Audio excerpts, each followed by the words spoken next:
afternoon po sa inyong lahat ay Luzon, Visayas at Mindanao.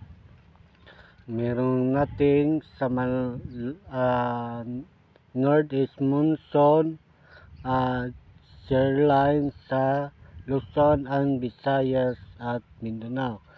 Dahil po magipag-ulan ng Mindanao ay matinding landslide ng pabala. So magdulot ng baha at landslide sa Mindanao ay mag-ingat ng malinsangan. Dahil po mainit ng Luzon and Visayas at Mindanao, dahil po ang mataas ng galing warning sa Luzon ng habagat.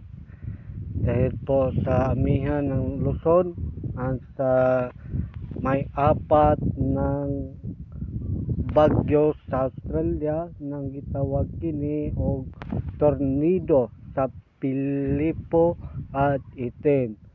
So wala pa tayong nakita ng bagyo sa 21 o 22 ay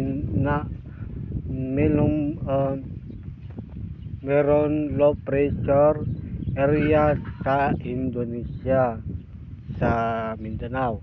Dahil po makita natin patuloy pa ang monitor, huwag kayong magdala ng payong. Huwag kayong magdala ng payong at tubig, mainom ng tubig dahil po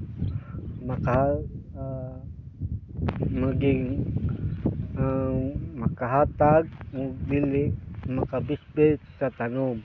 Dahil po malalaking malakas, wala pa nating direkta ng bagyo ay nasa loob tamba. Posibleng mabuo kung meron bang bagyo o wala, sa mainit ng El Nino sa March at Mayo. Dahil po sa La Nina po wala pa tayong nakita sa pag-asa. Ang pag-asa tunay taman sa Mayo ng mainit ng araw. Dahil po huwag kayong magdala ng tubig at saka kayong payong dahil malinsangan ng hangin.